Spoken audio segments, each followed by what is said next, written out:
Hello guys, Subhash here from Zeta Hub, and I've got an interesting news for you. I know I'm late, but better late than never. Just recently, I saw a rumors on the Instagram page that I follow that stated that iPhone 2021 will be having Touch ID and Face ID.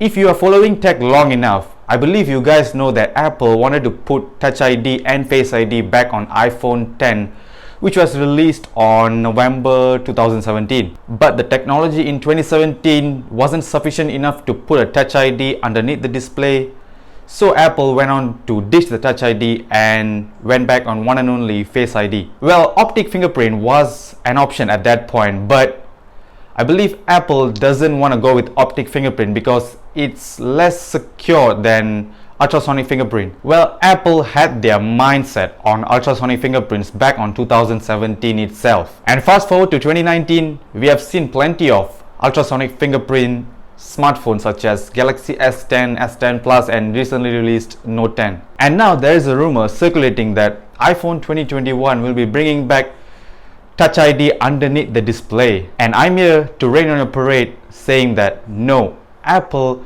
will not bring back Touch ID on the next generation of iPhones. As far as I know, they have moved on from Touch ID and focusing all in all on improving Face ID, and the last generation iPad Pro was an example of what Apple are capable of doing with Face ID. There's a report stating that iPhone coming out this year will be having a faster and more secured Face ID. And for the future of Face ID, Apple, I believe they would like to implement landscape Face ID as what they did with iPad Pro, which was released last year. When Apple told in 2017 that Face ID is 2 years ahead of its competitors, and they were right actually. We have yet to see a Face ID competitor for about 2 years now. Well, Pixel 4 will be the first phone that will bring a Face ID like security later this October. And I'm not talking about the face scanner on the OnePlus 7 Pro or the Samsung Galaxy S10. I'm talking about a pure Face ID which has a 3D mapping sense and all kind of dot projectors and stuff. Well, for now, Apple has pumped in a lot of money in improving the Face ID, and I don't see them pumping more money on R&D to bring back Touch ID. Personally, I don't think Apple will bring back the Touch ID. Well, perhaps not on the flagship smartphones such as 11 and iPhone 12, but maybe on the budget end iPhones such as maybe the SE2 or the 11R or 12R something. And there's another report, this time from Maka Tokara, stating that the next generation iPad Pro will be having 3 cameras at the back. Why though? I get it, 3 cameras at the back looks aesthetic, but still, why though? Well, first of all, who brings a giant iPad and takes a picture, let alone using the telephoto lens and wide angle lens? Anyone who uses iPad Pro as their main smartphone camera?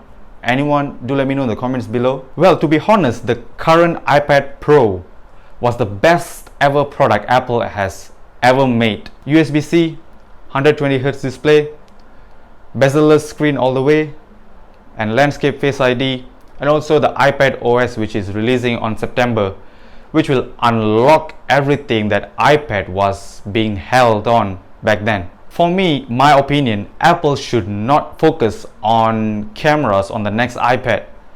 Well, the current camera on the iPad Pro is good enough for the average consumers. They should be focusing on bringing 120Hz OLED panel and should introduce SSD storage. Well, I'm asking too much, right? Well, just forget about the SSD. And just recently, I've bought an iPad Pro 11-inch 1TB. I just started to use the 120Hz display, and as what every techie tells, it is buttery smooth. I can almost identify the difference between my iPhone screen and my iPad screen. It's so fluid, as if like you are scrolling through on a water. I'm not exaggerating, guys. You can go on an Apple store and try it out yourself. So far, I've never seen any manufacturers implement the 120Hz on OLED panels. The closest I've seen is 90Hz OLED panels from the OnePlus 7 Pro. Trust me guys, 90Hz is still better than the 60Hz which is what we are having on the current iPhones. And this is the reason why Apple is still using LCD panels on the iPad Pros. I get it, but it's time to move on to OLED panels. For a second, just imagine the crispiness of the colors of OLED panels in 120Hz display. It's gonna be awesome, guys, trust me. Well, with these 3 cameras at the back and maybe some new features, I am anticipating a price rise on the next generation iPad Pros. Typical Apple, I tell you. Well, no one does tablet better than Apple. You can hate as much as you want, but that's the fact, that's the truth. And I hope there will be a competitor for Apple on the tablet market, such as the smartphone market. I expected Google to rival Apple on tablet market, but as you all know what happened to the Pixel Slate, it's a disaster, and I hope they will bounce back and rival Apple on the tablet market. Well, we as a consumer need a healthy competition. So that wraps up today's video, and I still don't know why I made this video. I saw some rumors on Instagram and some reports, so I decided to share my opinions and thoughts. Feel free to like this video and subscribe to this channel for more videos, and I'll see you on the next video. Till then, bye for now.